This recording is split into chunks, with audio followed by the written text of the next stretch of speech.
Est-ce que l'adorateur va s'aller là? Donc, on peut le profil à l'année. L'adorateur. Il y a deux mots. D'abord, je définis le mot profil. Les hommes commis par les autres définis comme profil. Ils appellent ici qui est la personne. Profil les autres avec sa moto. Le deuxième mot, c'est l'adorateur. L'adorateur, pour les mots adorateur, veut dire adorer. Il signifie rendre culte à une divinité. Donc un adorateur, c'est une personne qui fait un culte. C'est pourquoi dans chaque culte, il ne doit jamais y avoir au moins une offrande. Parce ce qui définit un culte, c'est lorsqu'il y a la prière, il y a l'enseignement et il y a l'offrande.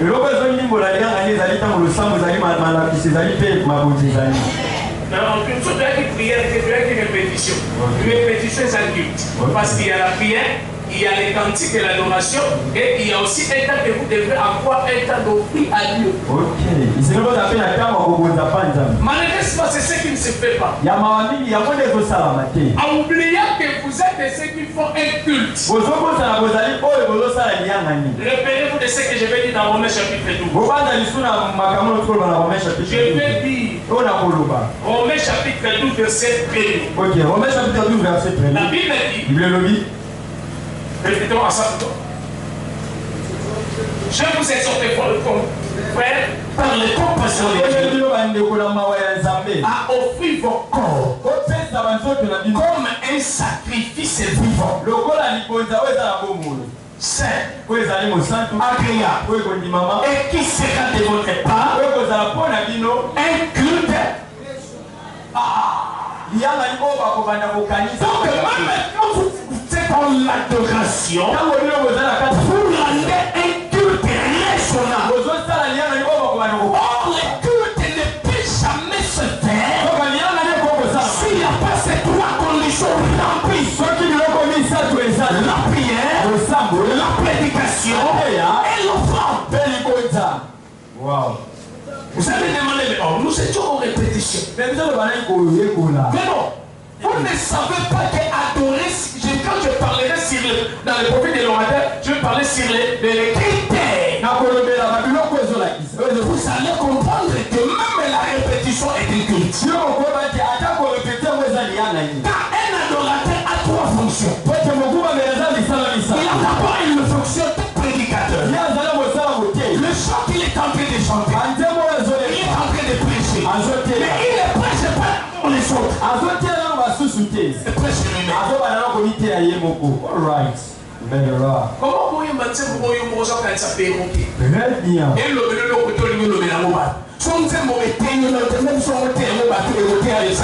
parce que c'est ce que tu as, c'est ce que tu connais.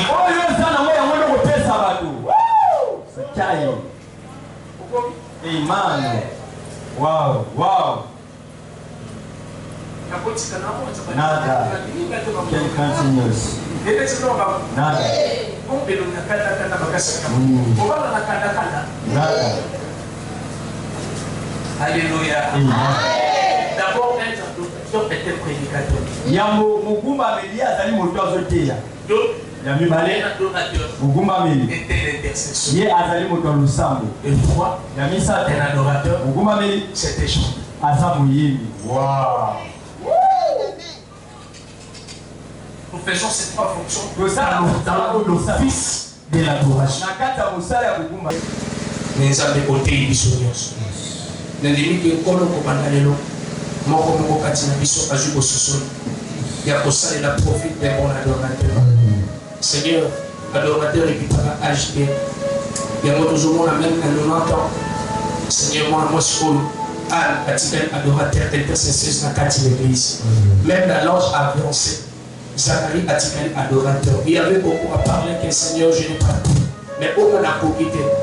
Tikayo lobera na moko na moko ko bazali yayo bunemi tuli out ke pano teto ke pano haleluya pamola come de pamola ba oyuka comme Kinshasa et comme international et pour otombo ba emata lodi ba activité sama ya Angola et sama ya États-Unis et sama ya France et sama ya Europe lodi appelé à Afrique australe ba que l'Afrique de Maghreb pour la croix ce message.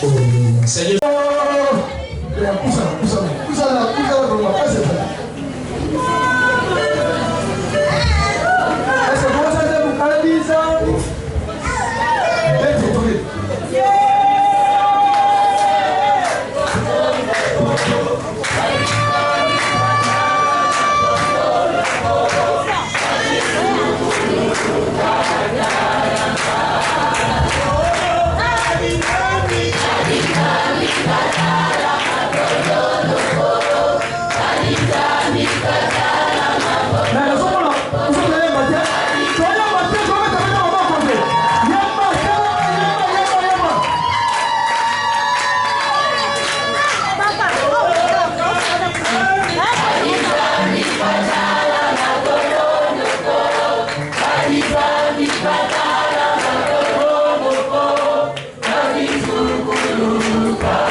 Révérend pasteur, frères et sœurs en Christ, distingués invités, nous bénissons l'Éternel en ces jours de retrouvailles de la famille Comet de Kinshasa, pour la gloire de Dieu.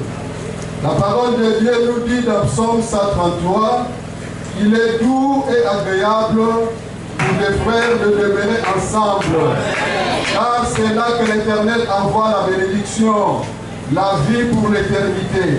Qu'il soit ainsi pour la famille Comet de Kinshasa en ces jours. Nous sommes ravis de voir votre présence parmi nous, révérend pasteur, distingués invités, ainsi que d'autres personnes qui nous sont inconnues. Nous ne pouvons que vous souhaiter, au nom de la famille Comet de Kinshasa, la bienvenue.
Dès que comme quelqu'un a dit ça, Degeni est promis dans Nazareth, Degeni est promis dans Aseti.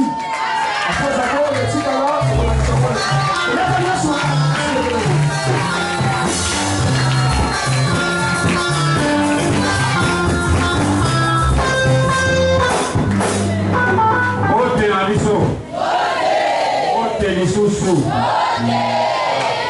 Akanisi, président, à définir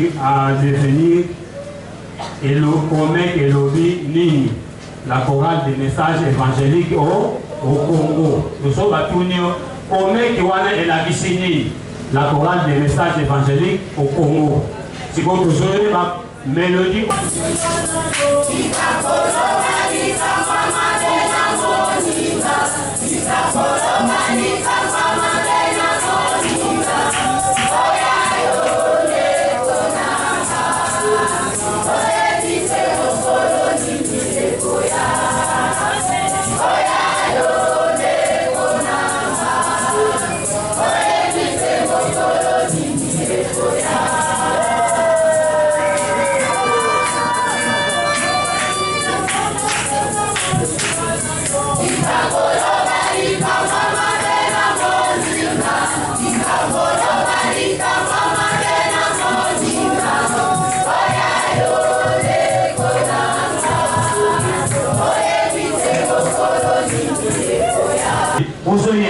Vous confiez à mon téléphone.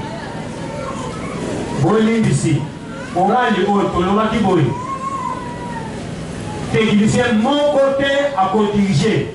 Les chorales de Oyo, dans la salle d'intervention pour les gens de la maman à Béli. Et on va s'enseigner pour lui ici.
Merci beaucoup.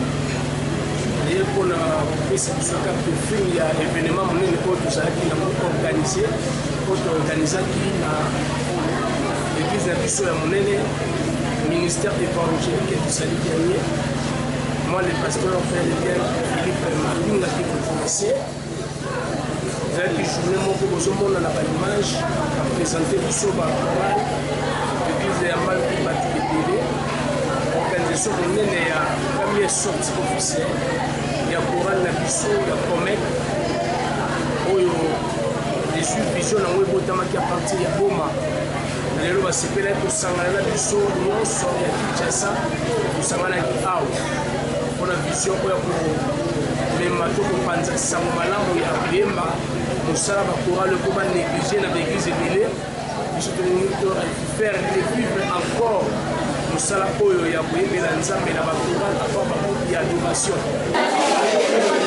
moi je m'appelle Monsieur Jinda Putuka. Je suis le président de la première Comec de Kinshasa. Alors aujourd'hui, c'est un jour que nous avons choisi pour honorer notre Dieu. C'est un jour de retrouvailles, on se retrouve tous ensemble pour se connaître, pour voir un peu comment est-ce que évolue la famille Comec de Kinshasa. Comme ça, nous sommes retrouvés ici, dans ce temple que nous avons choisi pour ce jour. Alors, je sais que la tâche est difficile, mais avec l'aide du Seigneur, nous sommes en train de forcer pour que la famille Comec de Kinshasa aille de l'avant. Merci. Moi, je me nomme Brandon Kapekula, Nazali, choriste à Comec, choriste vécaire, entre-temps ex-président de la famille Comec de Kinshasa. Alors, de l'eau, les Alaki, comme retrouvailles, il y a tous les chorales Comec de Kinshasa. Alors, tout ça, la réforme est pour ça, chaque féminin, pour que les Alaka. Je ne m'en pas je ne m'en pas ça va être long, nous faisons un peu d'aise, nous avons rien, tout ça va. Alors, je connais vraiment bien la vérité, parce que j'ai aussi la chance d'avoir un chorale, mais